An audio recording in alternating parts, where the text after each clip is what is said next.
Fala pessoal, tudo certo? Eu sou o Douglas Garcia e sempre estou trazendo as informações, os detalhes do Grêmio para você, torcedor. E o seguinte, nesse vídeo em específico, eu quero citar três tópicos. Três tópicos. O primeiro é sobre uma questão de opinião, um comentário a respeito do começo, do início do Grêmio na sua caminhada para o acesso à Série A. E os outros dois tópicos, um envolve negociação barra especulação, que é o Luan. Luan do Corinthians, campeão da Copa do Brasil com a camisa do Grêmio, Libertadores, Rei da América, que parte da torcida tem um grande carinho e aceitaria o seu retorno. Vamos discutir a respeito do Luan também. E por fim, a base, os garotos, que querendo ou não, vêm salvando o Grêmio. Quero citar aqui um novo volante que estará à disposição de Roger Machado nos próximos jogos.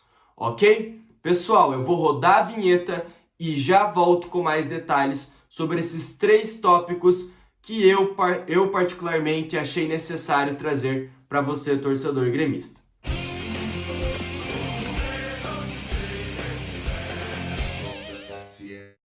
Sobre o rendimento do Grêmio na segunda divisão, na Série B, nessa busca pelo acesso à elite do futebol brasileiro, o Grêmio não começa bem. Isso não é uma questão de opinião.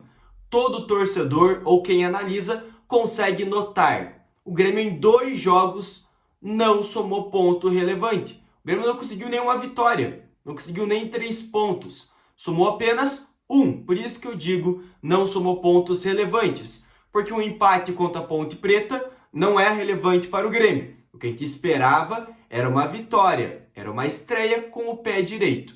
Ponto final. No segundo jogo, Chapecoense, jogo difícil também, a gente esperava no mínimo, um empate.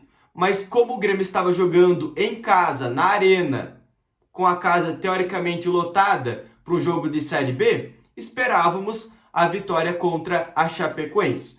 Mas os números são totalmente contra a expectativa da torcida gremista.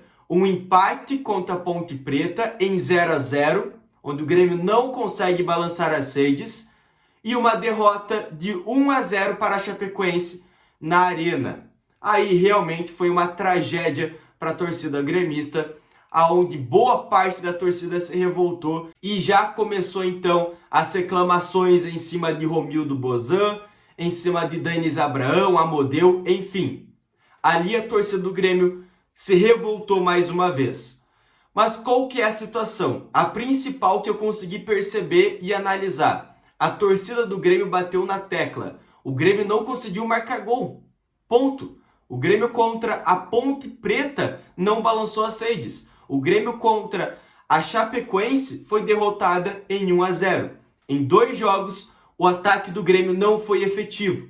E nesse caso, a torcida do Grêmio pegou no pé dos atacantes, obviamente. Começou várias críticas, por exemplo, em cima do Elias, garoto da base que é uma promessa. E aqui vem a questão da minha opinião. Eu acho errado a torcida do Grêmio, principalmente focar em um garoto, que é o Elias, que tem 19, 20 anos de idade, que recém subiu para o profissional, e não cobrar na mesma medida o Ferreirinha, por exemplo. Gente, o Ferreira, depois que voltou da sua lesão, não jogou absolutamente nada. Não agregou para o Grêmio no Campeonato Gaúcho. E agora na Série B, muito menos. Poxa, pessoal, eu entendo as críticas. Eu também não estou contente com os resultados do Grêmio. Não sou de passar pano. Mas o porquê? Porque nós, torcedores, eu digo a grande maioria, né? Massacra o Elias, critica, o Elias chama de falsa promessa, mas o Ferreirinha, que está com a 10, não chama a responsabilidade. Aqui que entra a questão da minha opinião, meu ponto de vista. A gente deveria usar as mesmas medidas, criticar no mesmo nível, Ferreirinha e Elias, ponto final. Mas um recado que eu deixo também, um alívio, pelo menos para mim é um alívio. É um momento que eu consigo respirar e ter calma, porque o Grêmio tem outras soluções. Por exemplo, a gente não viu o Elkson jogar. A gente não sabe O Elkson pode ser a solução do Grêmio. O Grêmio tem essa carta na manga. Outro nome também que está no banco e que não jogou contra a Chapecoense e que poderia ser uma boa opção e poderia balançar as redes. Diego Souza? Então, gente, eu entendo as críticas pro Elias, mas tem esse ponto de calma, porque a gente tem Elkson e tem Diego Souza, tem outras possibilidades do banco, sem citar até mesmo o Ricardinho. Sobre o rendimento do Grêmio, é isso. Agora eu quero conversar sobre Luan e também Thiago Rosa, volante das categorias de base do Grêmio. A respeito do Luan, a gente sabe que ele foi contratado para ser o craque do Corinthians. Isso é fato, não tenha dúvida.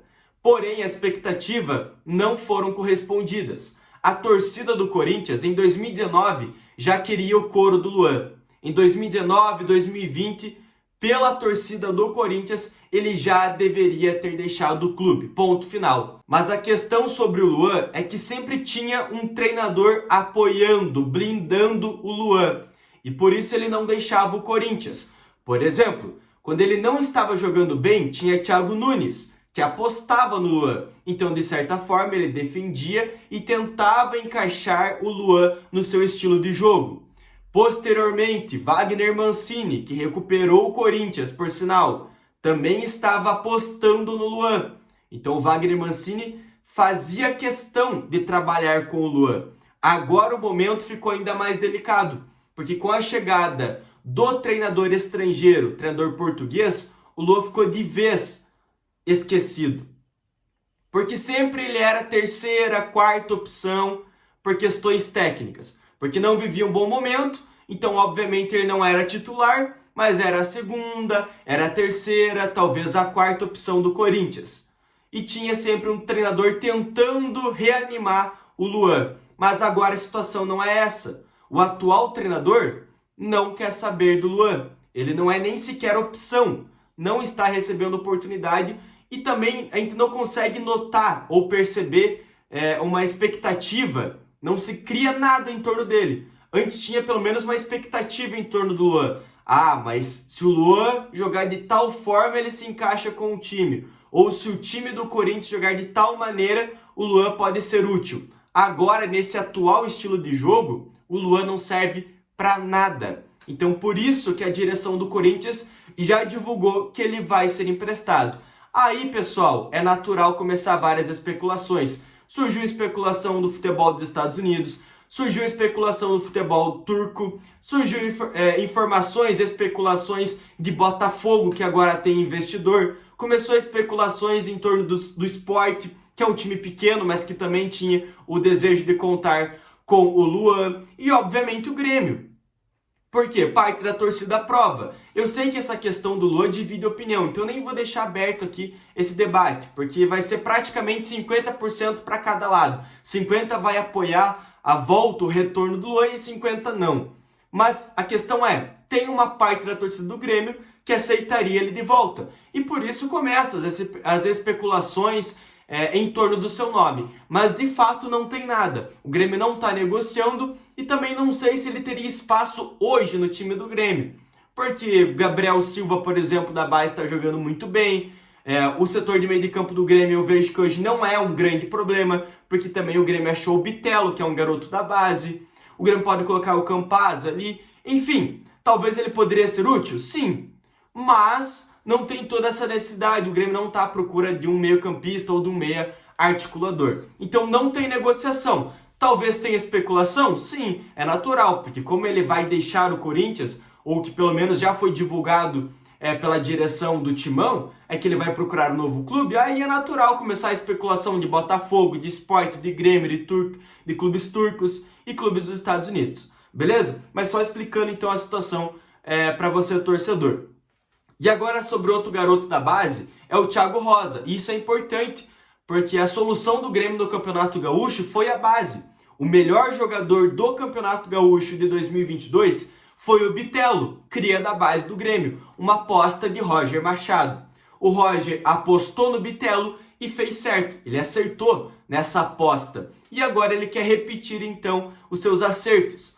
E a tendência é que o Grêmio coloque Thiago Rosa para atuar. Beleza? A tendência é que o Roger Machado, após testar Bitelo e ter êxito, agora vai tentar testar Thiago Rosa, outro volante de muita qualidade, ou que pelo menos demonstrou muita qualidade dentro das categorias de base do Grêmio. Beleza, pessoal? Agradeço a presença, até a próxima e fui!